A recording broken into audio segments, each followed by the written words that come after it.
My first experiences of music were as a 5 or 6 year old. I was a choir boy in a choir in a church where my dad was the vicar, and then I became a chorister at a choral foundation, and then one day I discovered conducting as if by magic. I was bored in a choir rehearsal, the choir director didn't show up, and eventually I thought, screw this, the only way to kind of kill myself through boredom, to avoid killing myself through boredom, is to take this rehearsal. So I just strode into the middle and raised my arms and started to conduct the rehearsal, and in that moment, bing, big light bulb went on, and I knew I'd found the thing that would completely and utterly fixate me for the rest of my life. The British Paraorchestra is the single most important thing that I've done in my life. The backstory is that my fourth child, my youngest child, was born with cerebral palsy. So very quickly she gave me a fast-track introduction into a whole community of people that I'd never considered before, the community of the disabled.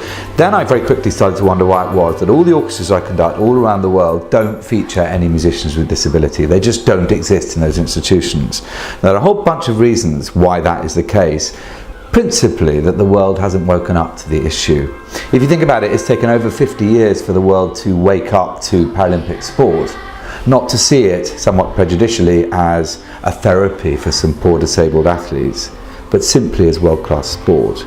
Now music has to catch up, it has to develop the same perception. It's very hard for people to put the words disability and excellence in the same sentence, and the British Paraorchestra is all about proving that fundamentally wrong.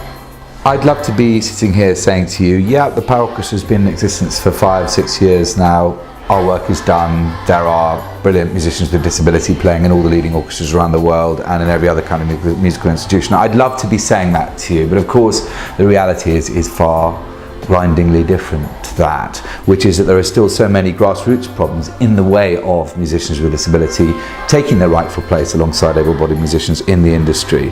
For instance, that most concert halls, even here in the UK, which is a country with a fairly enlightened attitude towards disability, most concert halls in the UK don't even have a stage that you can get onto if you use a wheelchair.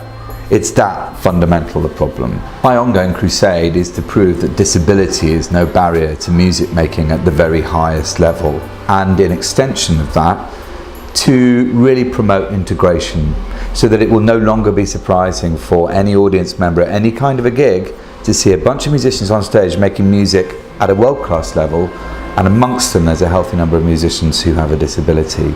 To get the world to trust that disability is no barrier to the highest achievements.